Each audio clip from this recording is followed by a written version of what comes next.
back to my channel. My name is Brittany Bundles and welcome to Motivation Monday. If you are new to this channel, on Motivation Mondays, I read through scriptures or quotes.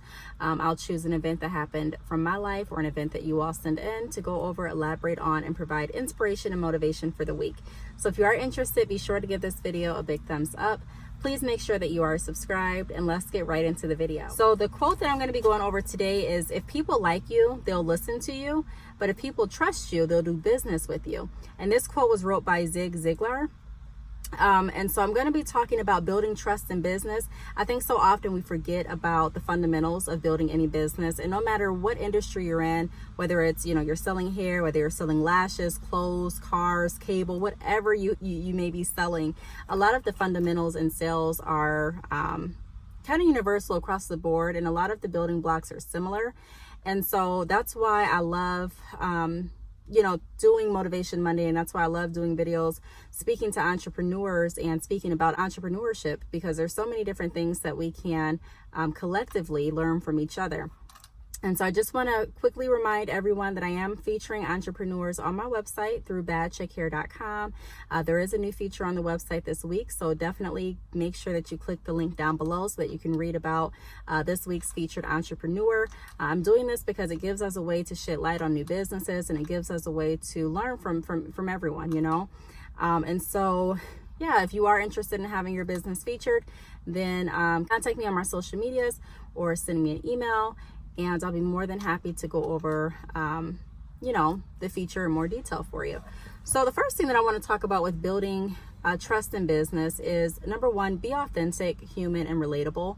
So a lot of times when you do business with people, that human factor is out of it. And I've talked about this in a few other videos that I created before. When I used to work in a certain call center and my position was sales, a lot of times I would pass my assessments, meaning, when I had this job, they would call me into a room, everyone, and we would have, like monthly or quarterly assessments to make sure that we're meeting our sales quotas or talk time quotas. We're, getting good customer service feedback surveys and things like that. And the one thing that I would get is they would say, Brittany, hey, you sound a little bit robotic. And I wasn't necessarily trying to be robotic, but because I was wanting to be by the book, it did come off as just sounding like a robot on the phone, like a automated system.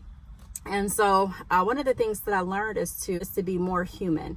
And a lot of times when you see businesses, you may not feel that human touch, meaning it just feels like you're another number, or it may just feel like the person doesn't care about you. But you really have to, or I don't want to say you have to, but you really should consider putting yourself in the customer's shoes and being as polite and respectful and responsive as you possibly can.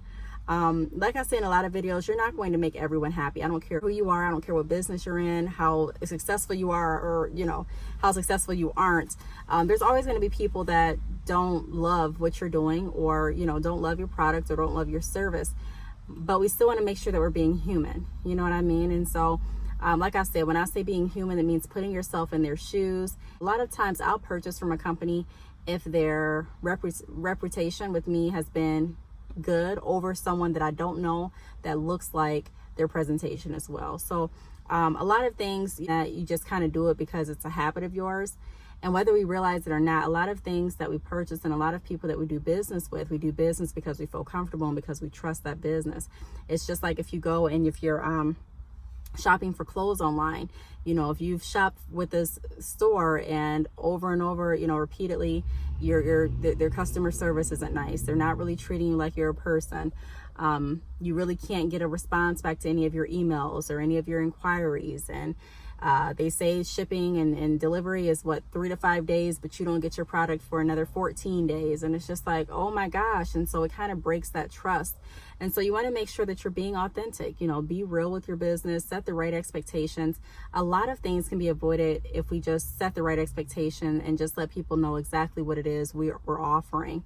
And it takes some of the assumption out of it. So I try to be as clear as I can with all of my services, with all of my products. I do offer different ways that you can contact me.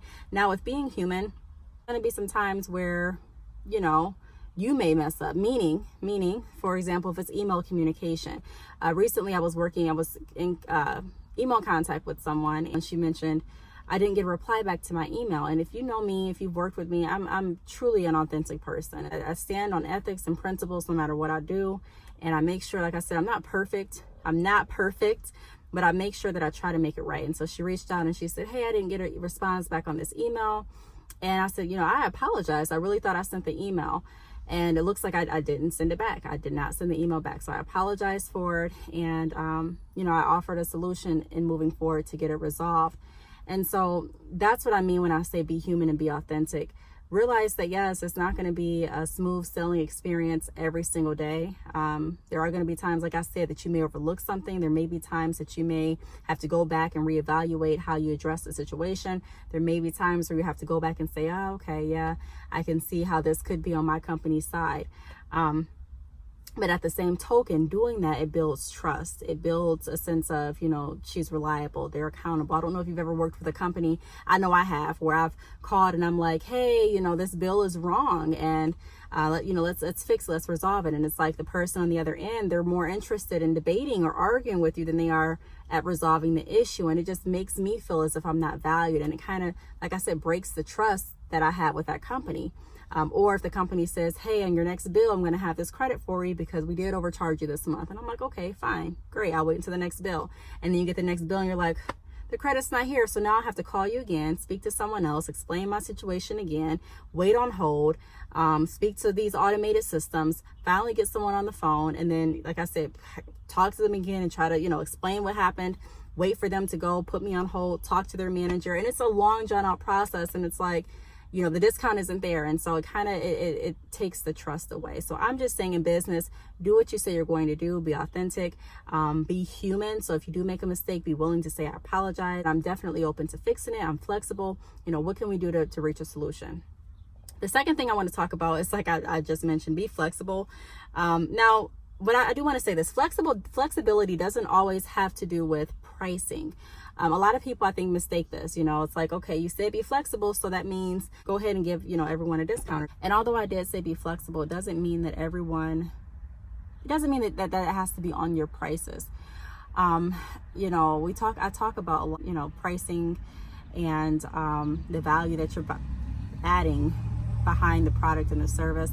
But I just wanted to touch on that really quickly, that you don't have to necessarily offer a discount as the solution, because some people don't want a discount. Some people look at that honestly as a slap in the face, especially if they're not asking for one. If you just automatically assume the reason you're reaching out is because you want some money off, right?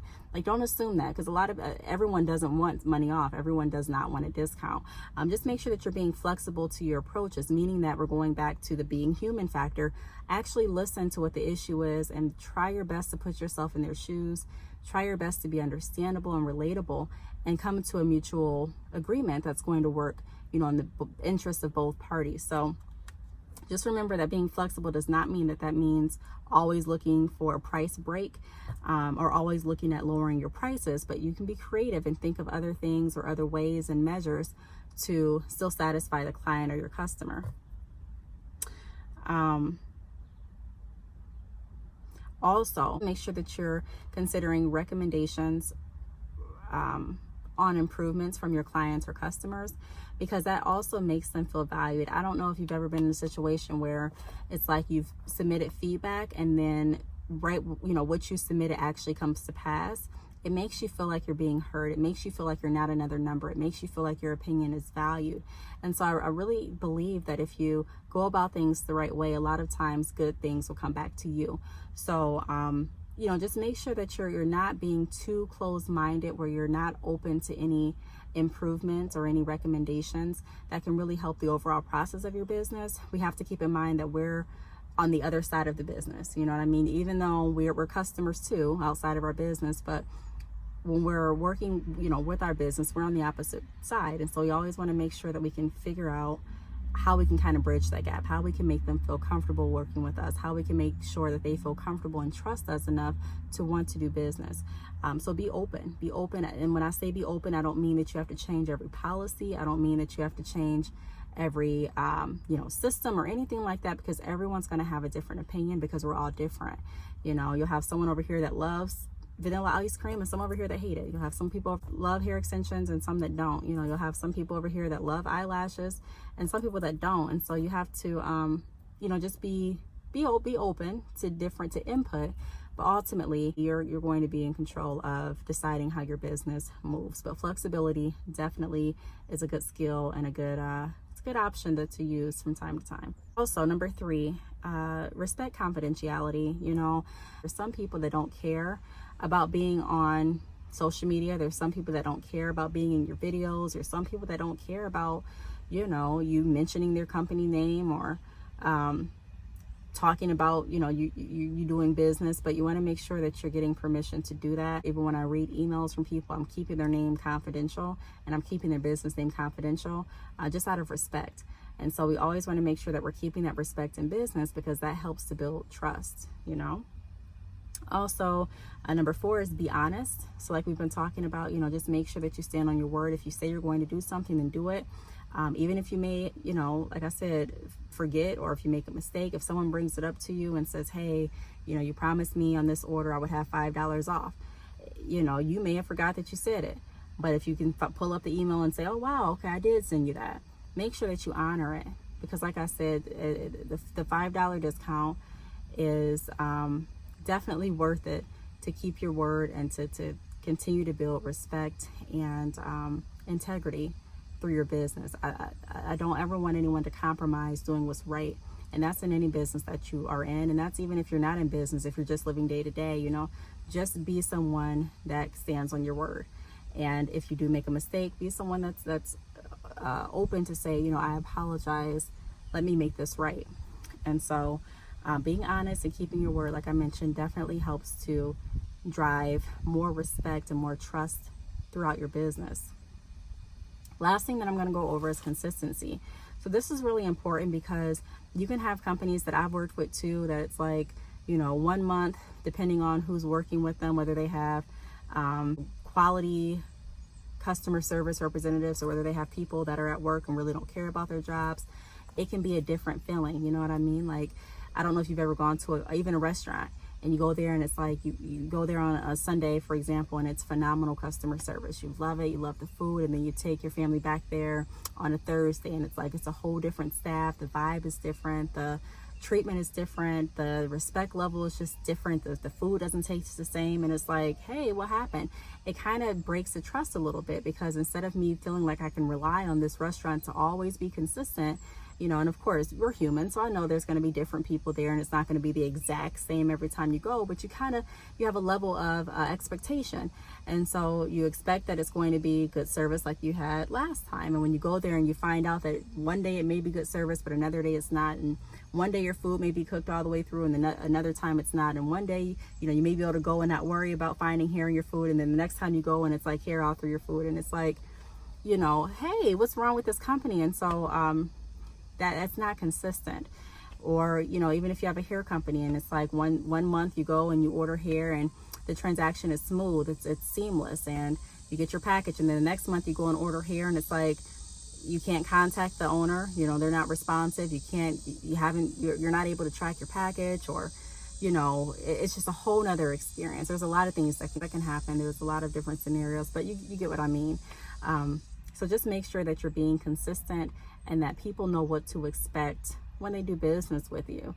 And like I said, it doesn't mean that means you have to change your pricing, and it doesn't mean that you always have to offer a discount. It just means that you're setting the tone and setting the right expectation. So like I say, when people do business with you, they're comfortable and they can rely on you to actually carry out what it is you agreed to carry out. So I hope this video really helped. Again, this was just a reminder on building trust in business, a few ways and tips that you can do that. And again, this is for any business. It's not just pertaining to hair businesses. If you have a business, or if you know anyone that is in business and you would like to be featured on the website, I would love to have you, love to interview you. So be sure to reach out if you are interested. I'll go ahead and send you an email with more information and we'll move forward.